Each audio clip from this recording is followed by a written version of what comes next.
Om Sadashiva-Samarambham Shiva-Samarambham Shankaracharya-Madhyamam Shankaracharya-Madhyamam Asmadacharya-Paryantam Vande Asmadacharya-Paryantam Vande Guru Guru-Paramparam Paramparam. Om Om Sahana Bhavatu Sahana Sahana Sano Bhunaktu Bhunaktu Sahaviryam Viryam Karvavahai Tejasvinavadhitamastu ma Vidvishavahai Om Shanti Om Shanti Shanti Shanti Shanti Shanti. Om Tat Sat Om Namah Shivaya.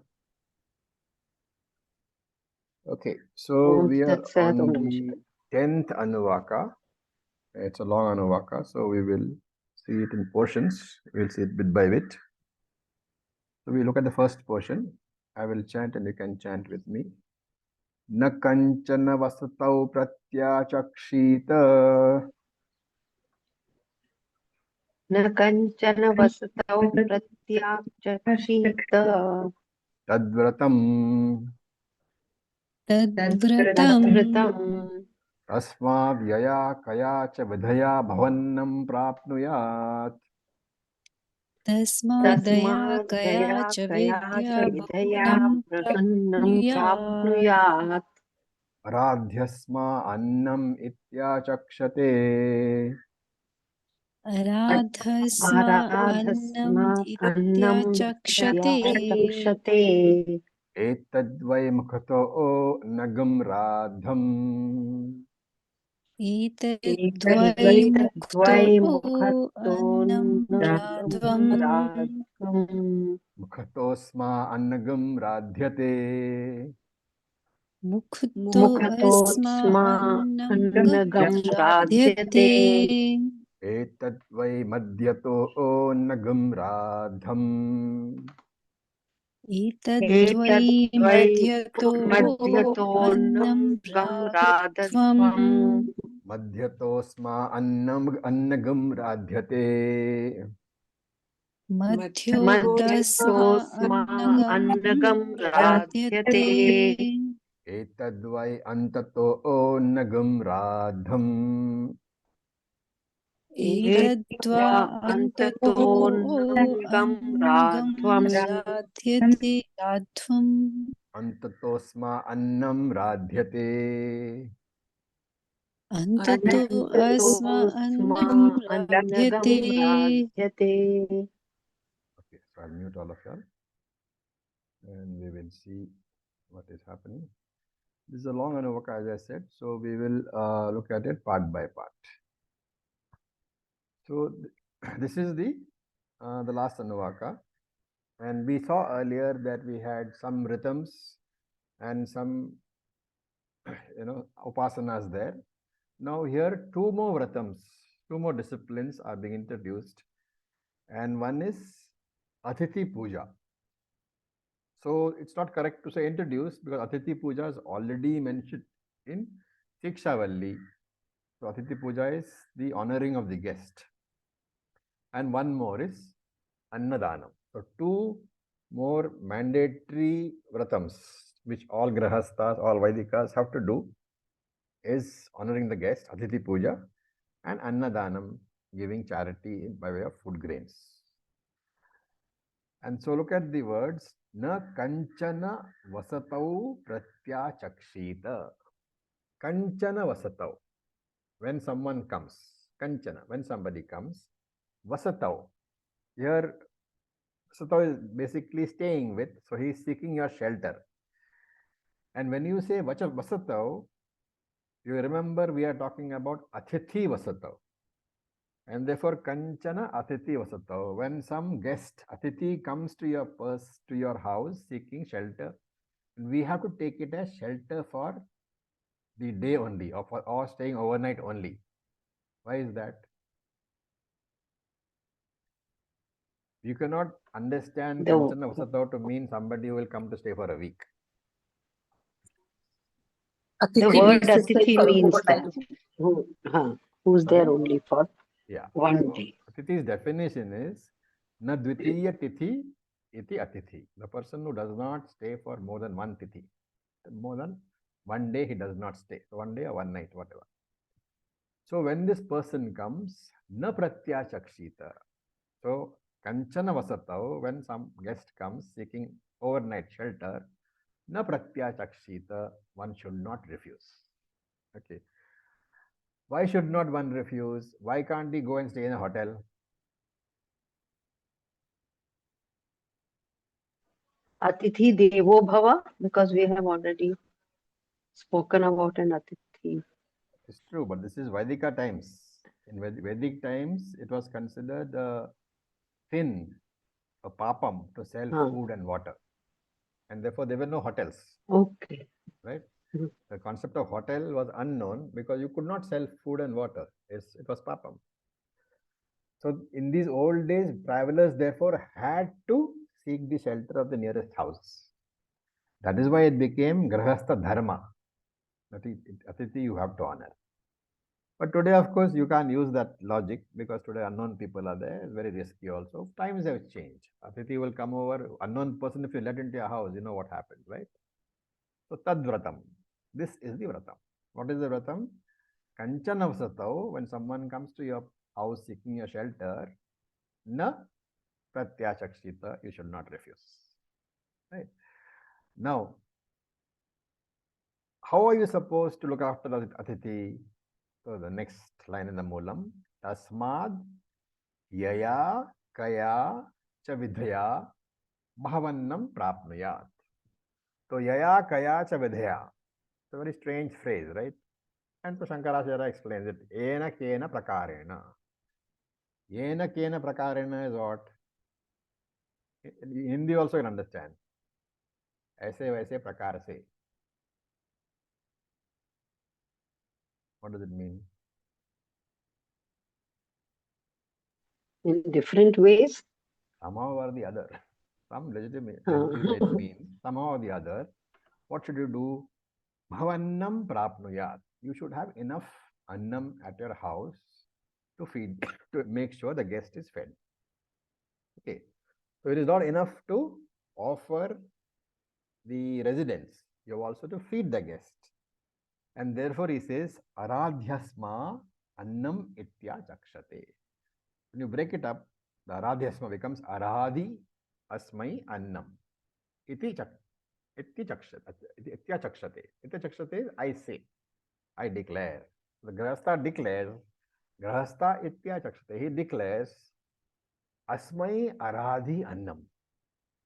We have Asmai, we have annam Aradhi. Aradhi means prepared. So we have prepared annam for you also. So this the Grahastha declares, and that therefore is an implication, that's an invitation. You're telling the guest that there is food in the house for you also. So please come and join. Okay.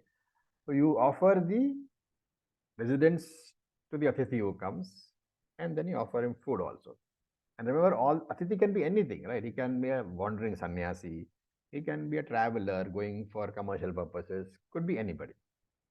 So Shankara adds in his commentary, Vase cha datte. Vasam is the, what you call, residence. Datte is offering. So having offered the residence, having offered the shelter, avashyam hi ashanam dattavyam. Definitely you should offer ashanam. Ashanam is food. And there is a saying, in tradition, that if you have an Atithi with you who has not been given water, and then you drink water, then that is as much papam as drinking liquor, right? Which is how the custom is there. I don't know if it's there in most states. I think it's there in most states. Whenever somebody comes, a guest comes, the first thing you do is to offer water, correct?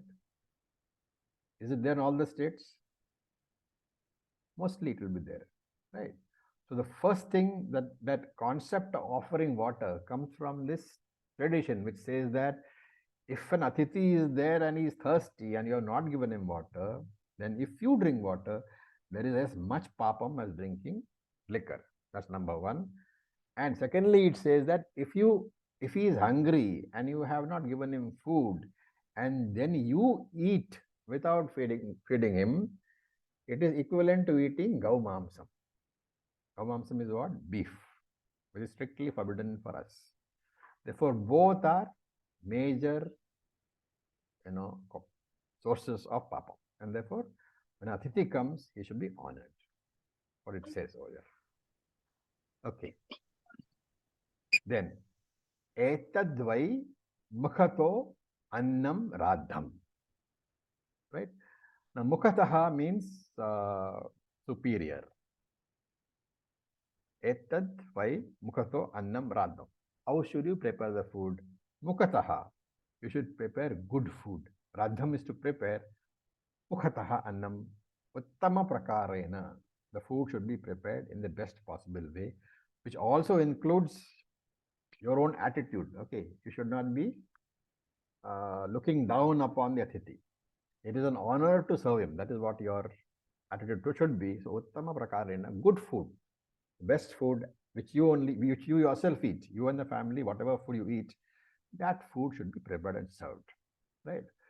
And remember, this is basically Annadanam we're talking about. Okay, even in Annadanam, what is happening? You must have noticed, right? You go to one of those Mysore cafes, where what is the basic condition that everybody has to be fed quickly, so that the more people I can feed, the more money I make. So there is, and the attitude is seen in the waiter. He bangs the food on the table. The moment you finish your food, your plate disappears. So there is a way of giving food. There is a good host, and there is an indifferent host. And therefore, Upanishad here is dividing Annadanam into Uttama Danam, best form of charity, best form of Annadanam, Madhyama Danam, the medium form of charity, and Adhama Danam, the lowest form of charity. And this Uttama Danam is what here said, Etadvai Mukhato Annam Radham. You should give the food which is served in the best possible way, the best possible food, with the best possible attitude. That is Uttama Danam, Uttama Annadanam.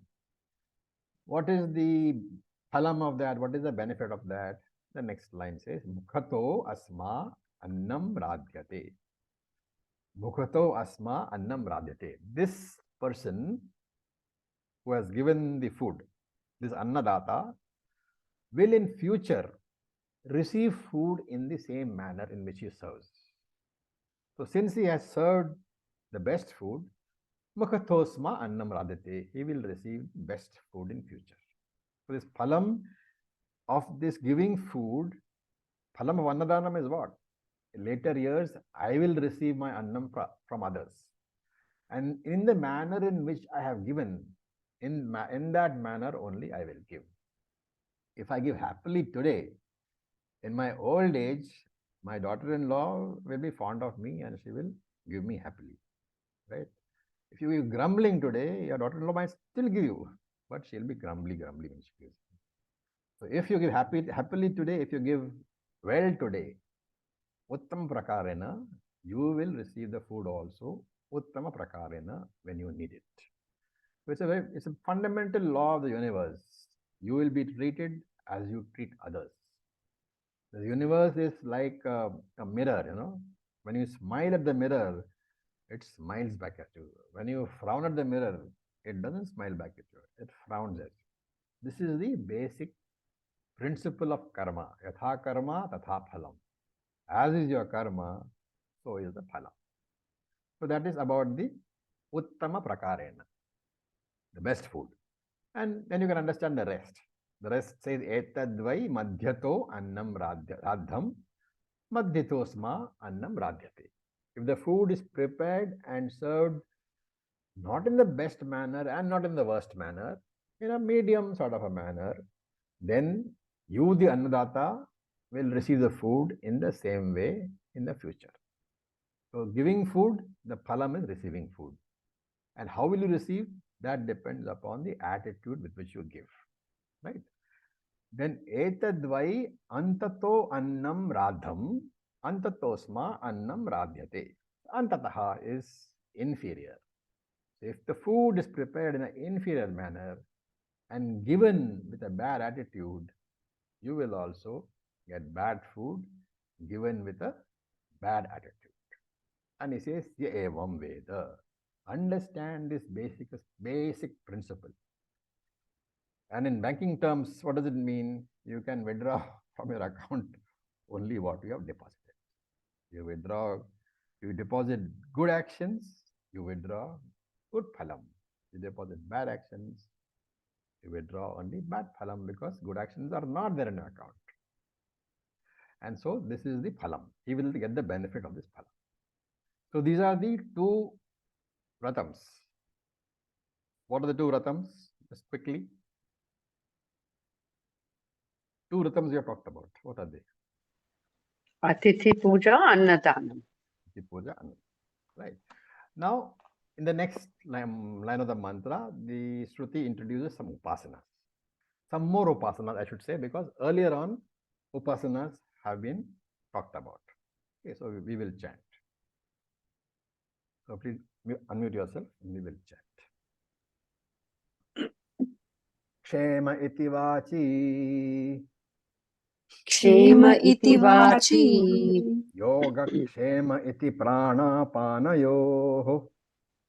Yoga kshema iti pranapanayoh. Karmeti hastayoh. Karmeti hastayoh. Gatiriti padayoh. Gatiriti Padayoh. Vimuktariti payau. Vimuktiriti Payau.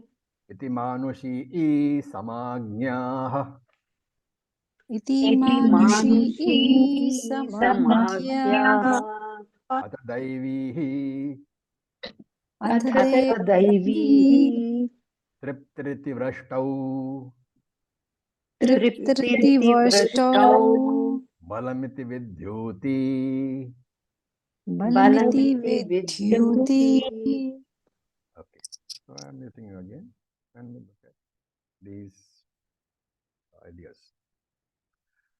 So you'll find that now there are two types or two groups of upasanas being talked about, and in each group there would be several different upasanas, several types.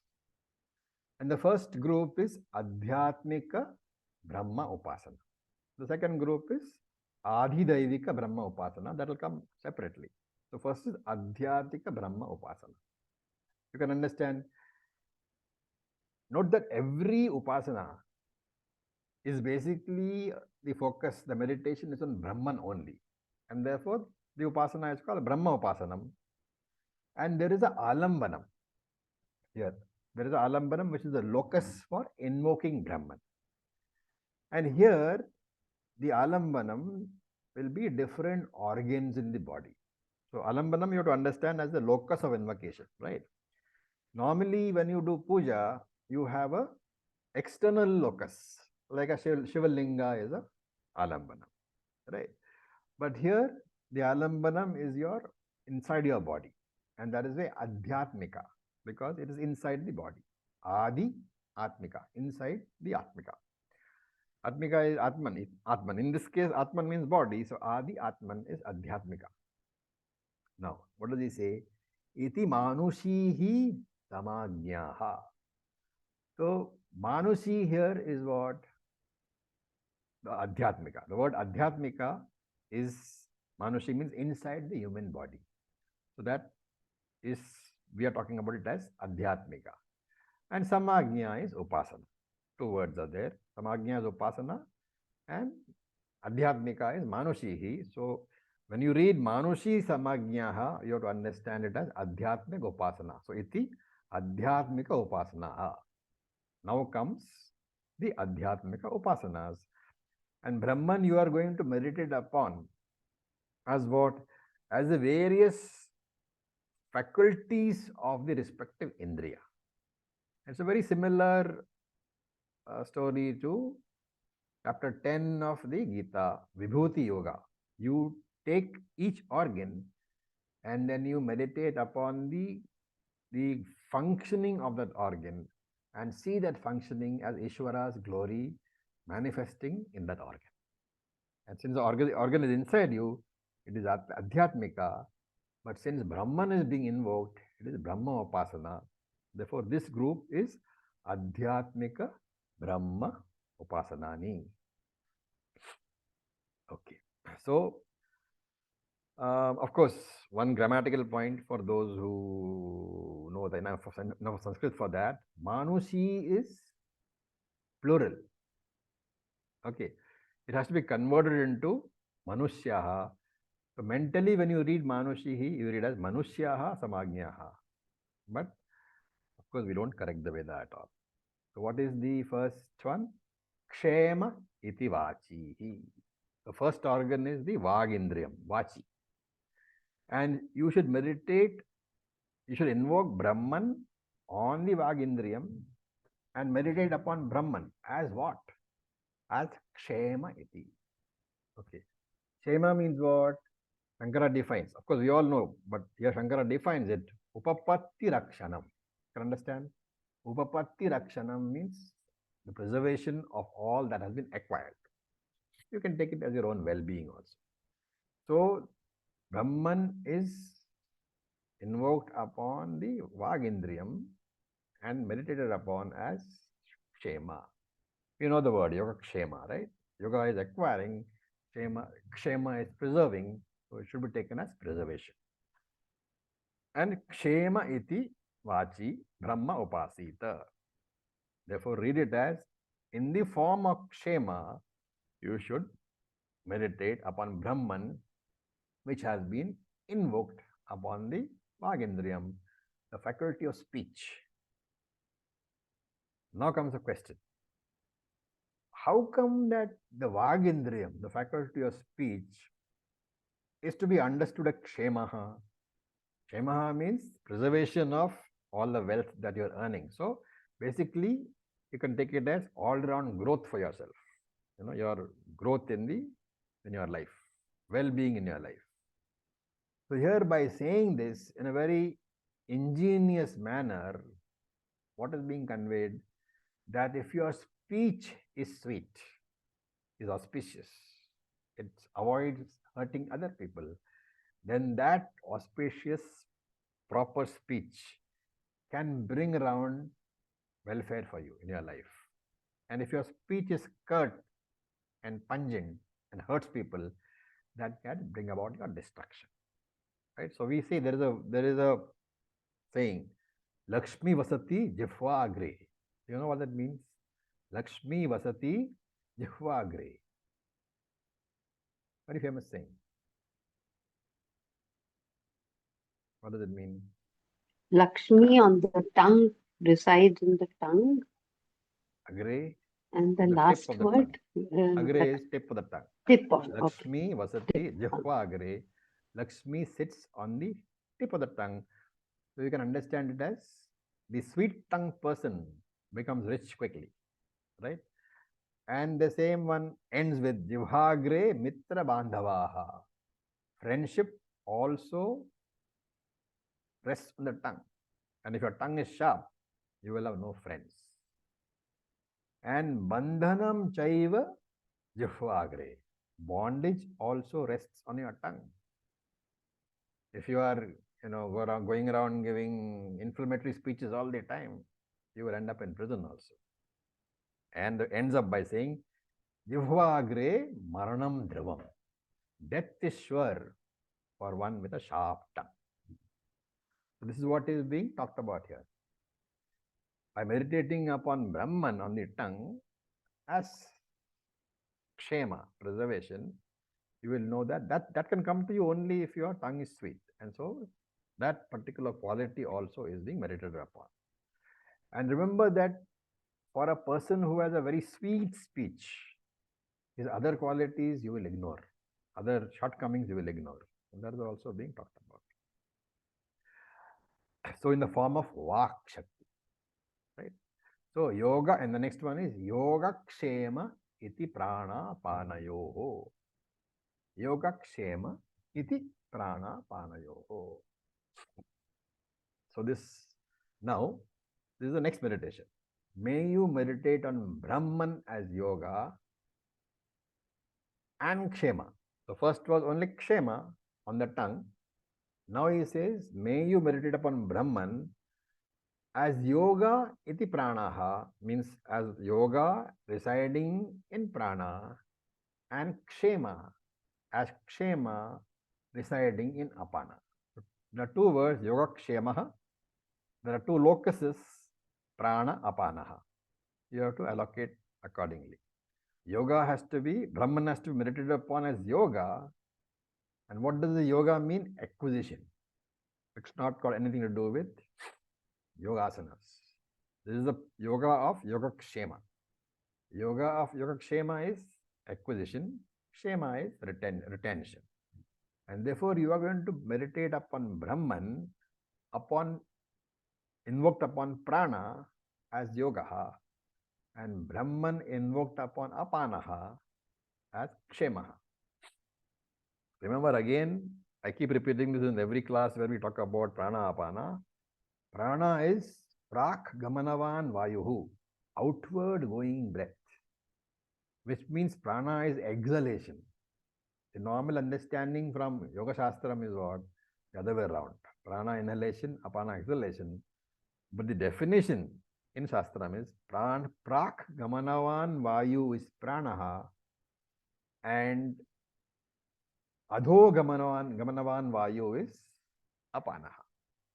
So prana means exhalation, apana means inhalation. What is yogaha? Shankara gives apraptasya praptihi, acquisition of what you do not have. What is kshemaha? Praptasya rakshanam shemaha. Very clearly, it's given what it is. And both are residing in what? In prana apana, in breathing. Right? Why do they say that both reside in breathing? So I'll give you 2 minutes to think about it when I go and get some water for myself. Okay.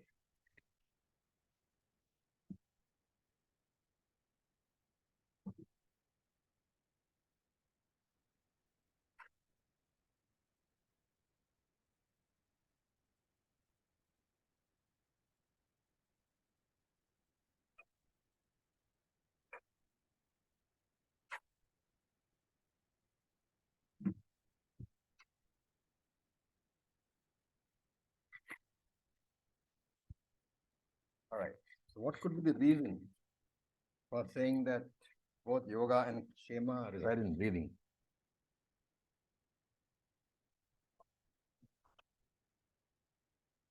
Very simple reason. What is that? Because acquisition and maintenance has meaning only as long as we have prana and apana. Excellent. We are alive. Once you are dead, you are meaningless It has- to you. Right. Wonderful. Very good. So that's what it means. Both reside in the breathing because you need to acquire and retain only if you are alive. As long as apana, prana is there, you need.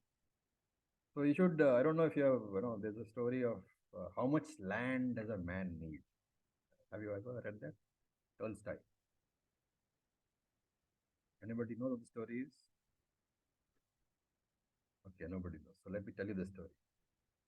There was this man who he was not a rich man, very, medium means. He had a small piece of land. And he always used to complain, saying that I got no land, I want more land, I want more land. Now there was a very rich landlord over there with whom this fellow used to work. And the landlord got sick of hearing this person saying, I want more land, I want more land. So one day he told him that, okay, I will give you a chance to have as much land as you want. And what is that? You come here on a particular day at 6 in the morning and you start running. And you keep running and you have to reach back by 6 in the evening. So at the point where you started. All the land that you have covered in that run from 6 to 6, that land is yours. So this man was very happy, right? So he said, fine. And on the appointed day he came, he started running. He ran and he ran and he ran. And every time he thought, I will go back, he would say, no, Another 5 minutes, another 5 minutes. Finally, he realized it was, almost noon, and therefore he started running back. He ran hard, ran very, very fast. He had exerted himself very much. He reached the point at exactly 6 o'clock, but at that point he had a cardiac arrest and he died. What is the moral of the story? How much land did he need?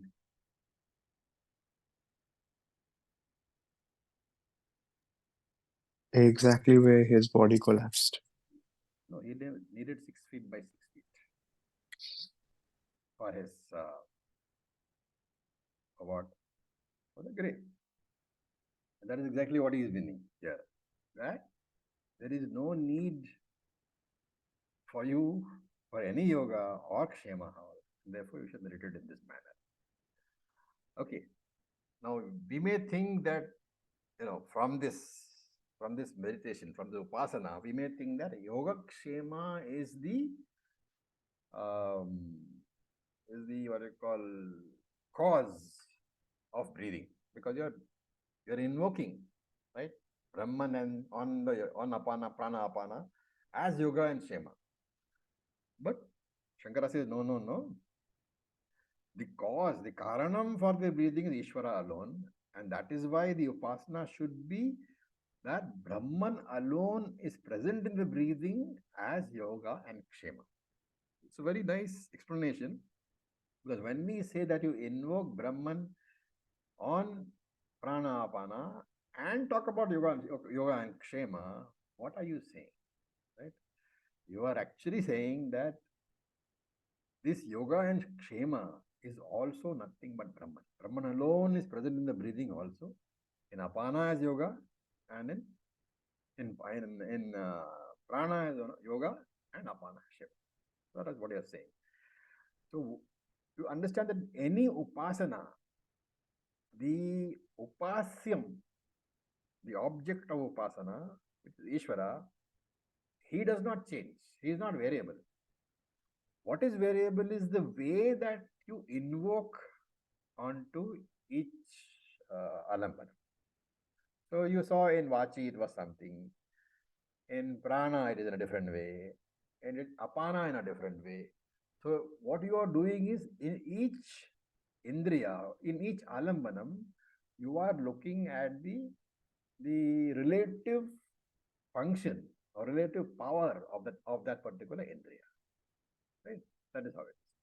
And therefore, Shankara here adds a very, very small comment. He says, henceforth in all upasanas, Ishvara must be worshipped as the respective power, like Shema in the speech alone. But remember that Saguna Brahman is the Upasyam. Always remember, Upasyam is finally only Saguna Brahman. You are worshipping as a different power. That is different, because that is the way is being invoked in the respective Indriya. And so the way you invoke changes, but Saguna Brahman alone is invariable. He is the Upasana, the object of worship. Then comes the third Upasana, Karmeti Hastayo. May you meditate upon Brahman, invoking him on Hastaha. Hastaha is hands. So may you invoke Brahman as on your hands and meditate upon Brahman as karma. Right? So a very nice point is being conveyed. You require your hands to do karma, but the hands cannot do karma unless you are alive. And that life, that consciousness depends on that Satchit Ananda Brahma. For that matter, even in your spiritual journey, before you can begin to understand Jnanam, you need Chitta Shuddhi. And Chitta Shuddhi is how? Through your various Karma Yoga, right? And Karma Yoga needs your hands. Therefore, karma is necessary for all the four Purusharthas, and karma is residing in your hands. May you meditate upon that Brahman residing in your hands as the power of doing karma. That is the third upasana. The fourth one is gatireti padayoho. May you meditate upon Brahman invoked on padaha, legs. And what is the way in which you meditate upon the power of the legs, which is gatihi. Gatihi means movement. So you invoke this Brahman upon your legs and meditate upon that Brahman as the power of movement, moving from place to place, moving a body from place to place. The next upasana is Vimuktiriti Payoho.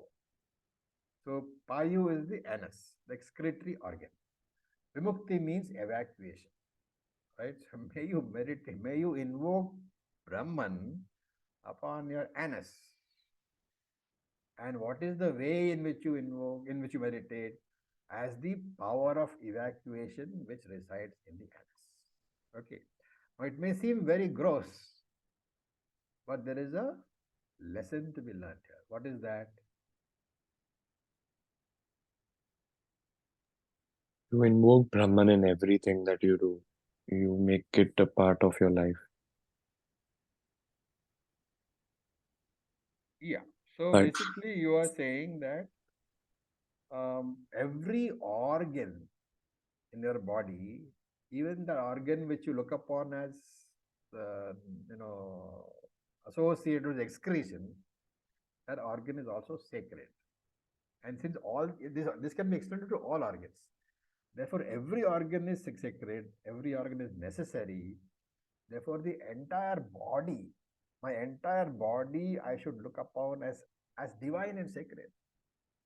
Because unless my body is sacred, unless I look upon myself as a divine one, how will I claim Aham Brahmasmi? You know, you have to claim that I am Brahmasmi. For you, the body upon which you are invoking Brahman, it has to be sacred. Remember that we teach saying the body is anatma, right? And therefore we say you should not be attached to it. So, deha bhimana tyaga, renunciation of attachment to the body. But this is not to be interpreted as insulting or torturing the body or looking down upon the body. That is not the purpose of teaching. Vedanta says, do not have attachment. At the same time, don't detest your body, don't hate your body, because the body is needed for moksha. And if you remember, Krishna says in the Bhagavad Gita that tapas, which involves torturing the body, is tamasic tapas. He looks down upon it. And so, iti manushi samagyaha. This is adhyatmika upasana. Here ends the section on upasanas. And Shankara reminds us here that whenever Shruti talks about any sadhana, it will usually indicate what is known as the Phala Shruti. Phala Shruti is that part of the mantra which gives the benefit. But here, if you look, the Phala Shruti is not given. Upasana is prescribed, but no phalam is mentioned. And therefore, Shankara in his commentary says the phalam we have to supply based upon our understanding earlier. And the phalam depends upon whether the upasana is sakama or nishkama upasana. If it is nishkama upasana, what is the phalam? We have seen several times. Chitta Shuddhi. Chitta Shuddhi, Jnana Yogyata Prapti. The purity of Acharyaji, yes. I'm so sorry to. Is this the right time to ask a question? Just let me finish, then you ask. Absolutely. So for Nishkama Upasana, the phalam is Chitta Shuddhi, which is purity of mind. For Sakama Upasana, there is a rule. Yatha yatha upasate tadeva bhavati. Whatever manner you meditate upon, that phalam only you will receive. So if you are meditating upon Kshema, but as Sakama Upasana, not as Nishkama, then your phalam is Shema. If you are meditating upon Brahman as Yogakshema, as Sakama Upasana, then the phalam is also Yogakshema, and so on. So as the Upasana is, so will be the phalam. It's a very important rule which we must remember, because when we come to other Upanishads which give detailed upasanas, you will see this there. Whatever the manner in which you to upasana, providing it is sakama, the phalam is along that line only. Of course, if it is nishkama, whichever upasana you do, the phalam is only chitta shuddhi. The next one is adi daivika upasana. Yes, Kush, ask me. Acharyaji, so whenever we are walking, whenever we are moving our hands or talking, we just remind ourselves constantly that it's Brahman which allows us all this. Well, okay. But at the same time, now that the teaching, we also know that Brahman is nothing but outside me. It's me, myself. Mm-hmm. So according to this upasana, we have to have a constant remembrance even when we are engaged in daily life. Remember one thing, when we talk about upasana, we are in karma kanda. There will be Okay. duality. Okay. So don't confuse things. Upasana has a particular benefit, that is chitta shuddhi. You will find that Upanishads don't remain completely on, jnanam only. In fact, this is the last Valli. Last Valli is upasana. The second Valli was jnanam. Therefore, you should not get confused. Just because it comes after jnanam doesn't mean it has to be, there's a duality. In upasana, there will be duality. In jnanam, there is no duality. But in this upasana, we don't have to sit in a meditative posture. Even if we are walking, we just have to constantly remind ourselves This this. upasana has rules. If you are doing upasana, Okay. you have to do it in a particular manner. You have to sit, you have to have the havan, the fire before you, all those things. Okay, thank you, Acharya. It doesn't mean that you can't do it when you're walking, okay? But the point is, there is a formality which you've got to do also.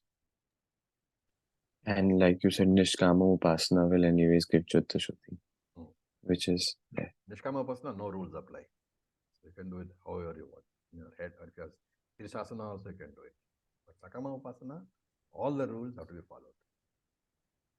Thank you, Acharya. Okay. Now we will read the. Acharya-ji, Yeah. so in this part, the first kshema is referring to the preservation of all the wealth that we gained. Because of, And the, yeah, correct. yes, because of the speech, sweet speech. And when the second kshema comes, the yoga kshemaha, we say that yoga refers to acquisition of what you don't have. Yeah. And that kshema, what was the Kshema is the again, opposite? it's the same thing. It is retention. Retention of what we don't have. Retention of what you have. Yoga is acquisition of what you don't have. Kshema is retention of what you have.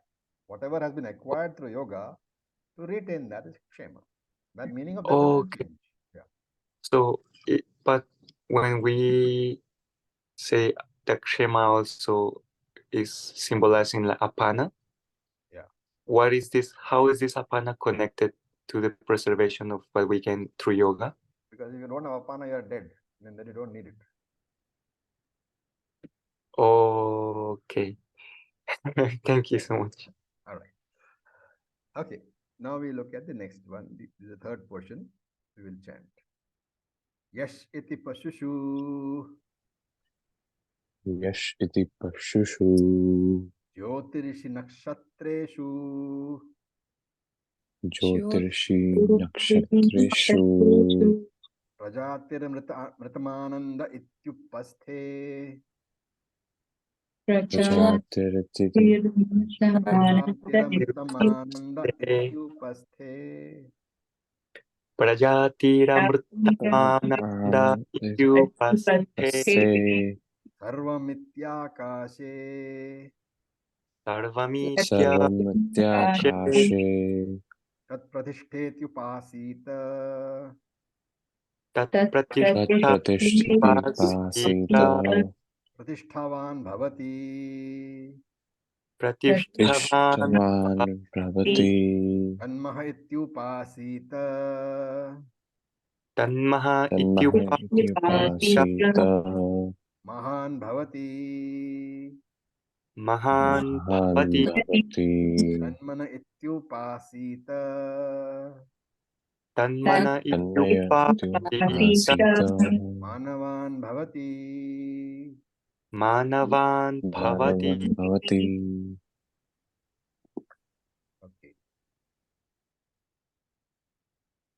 Oh, we chanted the wrong one. Where is it? We went to the next one. Actually, we should chant the. No, we did. Okay, fine.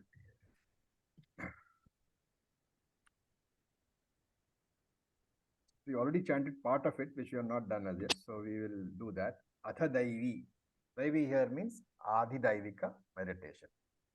And then it says Triptir iti Vrishtav, Balam iti Vidyuti, Yasha iti Pashushu, Jyotirishi Nakshatreshu, Prajatir Amritam Ananda Ityupasthe, Sarvam Ityakashe.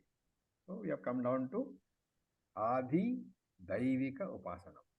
So here, Adi Daivam, we are looking at the natural forces and we are going to meditate upon these forces as Brahman. So ultimately, they also cannot function without the blessings of Brahman. So that is what is trying to be conveyed. Anything in this universe, it functions only because of the blessings of Brahman. So Tripti iti Vrishtav. Vrishtav means rain. Tripti is contentment. So rain is contentment. Tripti happens because of rain. Why so? Because rain is necessary for food.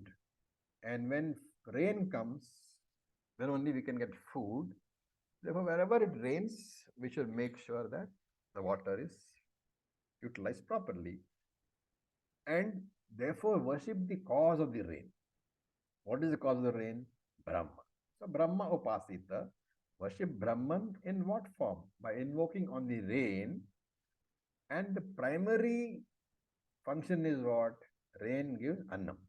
Annam is useful for maintaining the body.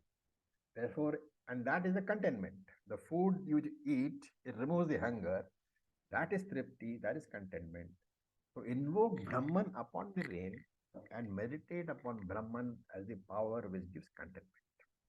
So there are many Upanishads which talk about rain, Chandogya, Prashna, etc. When we come to that, we'll see. The next one says, Balamiti Vidyuti. So this is, Vidyuti is lightning. Okay. Balam iti Vidyuti. So we came across the word Vidyuti earlier also. Yaksha came like Vidyut, right? So here you invoke Brahman upon the lightning. And Balam means the power of that lightning. The power of the lightning which can destroy whatever comes in its path. Right? Of course, if we had the technology, we could tap lightning for power also, but that technology we don't have, or at least I'm not aware of it. So this Brahman, you invoke upon the lightning and meditate upon that Brahman as that massive power which is present in the light. Then there's another upasana is there. Yasha iti Pashushu. So Pashu means cattle. Cattle means in the old days, cattle was the form of wealth, right? Even Dakshina used to give in the form of Pashudana, giving cattle. So invoke Brahman upon the cow and meditate in what form? Yashaha. Why would it? Yashaha means fame. What is the connection between the cow and fame? Because a person who had a lot of cows, a lot of cattle, he was famous because he was wealthy, right? And therefore, Yashaha. Therefore, invoke Brahman upon the cow, upon the Pashu, and meditate upon Brahman as the fame, as the Yashaha of wealth in the Pashu. And the next one is there, Jyotir iti Nakshatreshu. Invoke Brahman upon the Nakshatram, the stars, and meditate upon that Brahman invoked upon the Nakshatram as what? As Jyoti, in the form of the light of the stars. But that is the original light, it is not. Right? Here, yes, is Nakshatram. It's not a planet. It is the original star. Therefore, like our sun, there are many stars. And here he is saying, meditate upon that Nakshatram, a star, and meditate upon the light which emanates from the star.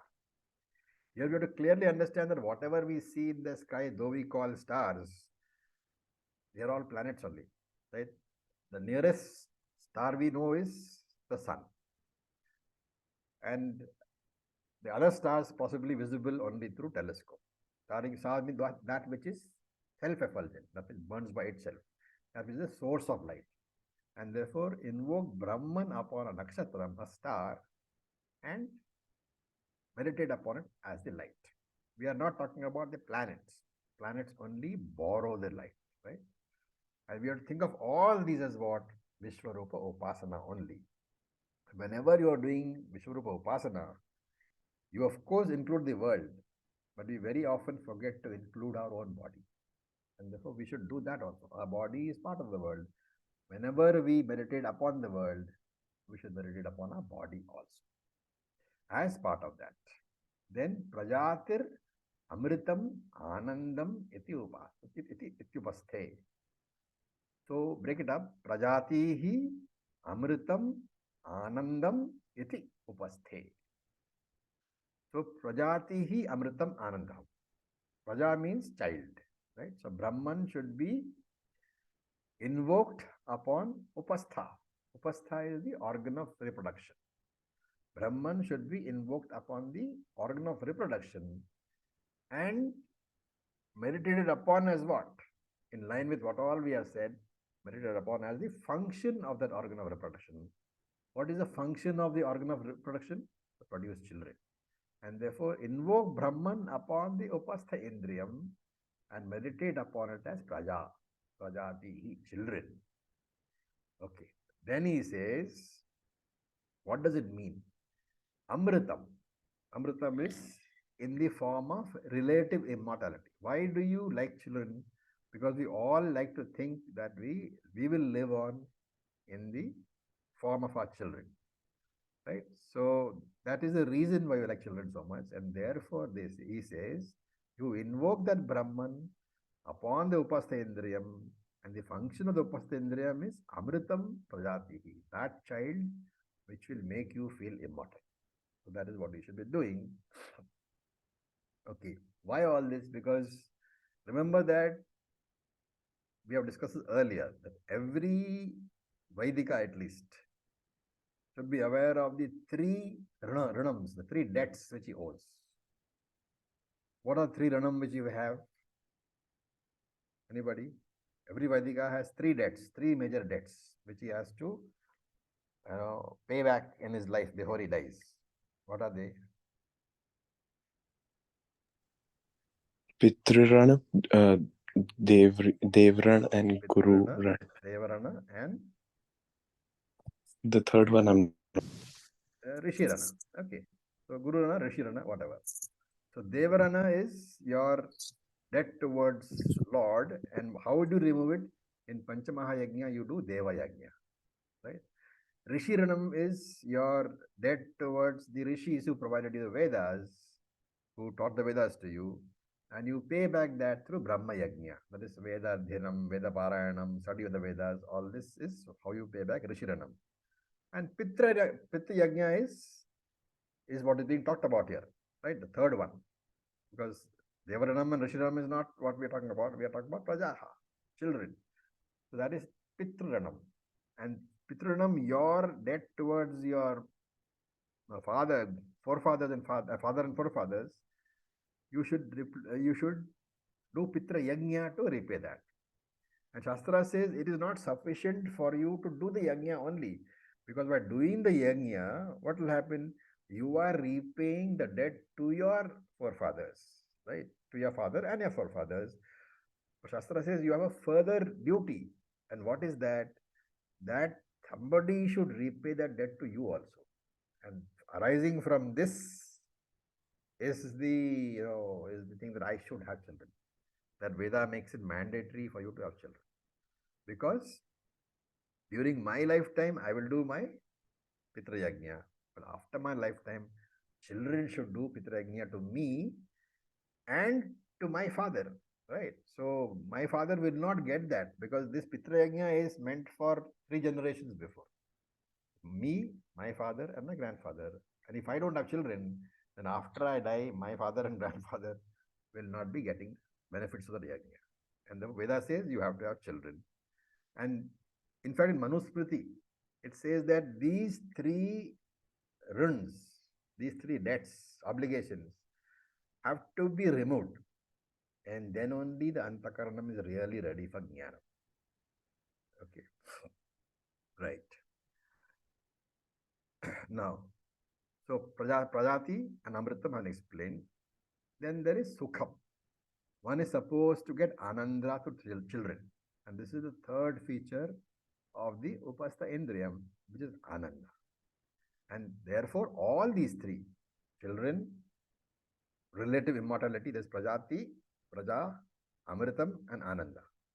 These are the causes, these are the items for which Upasta Indriya is the cause.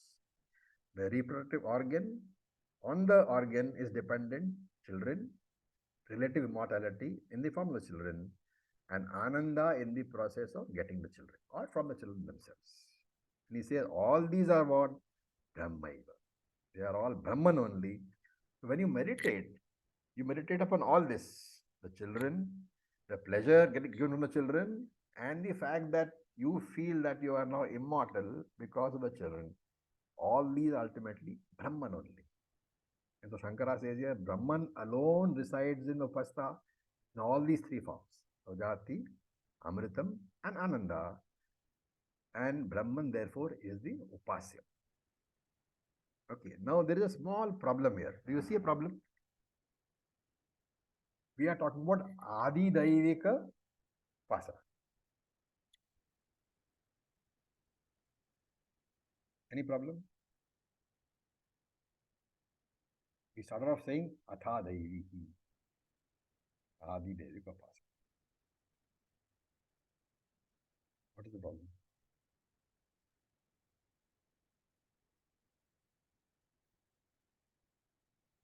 No? Anybody? It's staring you in the face.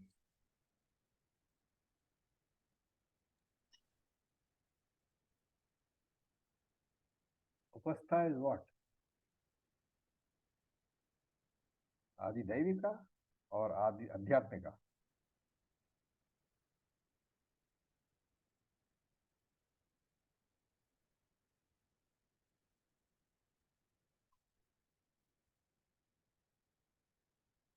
Upastha is part of a body. So it is Adhyatmika. Okay. And therefore the question can be asked, when Shruti is talking about Adi Daivika Upasana, how come they are bringing in the Upastha Indriyam? And subcommittee to say, very correct, the Upasana has to be classified in the earlier section under Adhyatmika Upasana, even though it appears under the Adi Daivika Upasana. That is the answer. With this, I'll stop for today. I have a class to go to, so any questions, please put in the group and I will answer. Om Purnamadav Purnamidam Purnamudachyate Purnasya Purnamadaya Purnam Eva Vashishyate Om Shanti Shanti Shanti Om Namah Shivaya. Om Tat Sat. Om Namah Namah Shivaya. Shivaya. Thank you, Acharya Ji.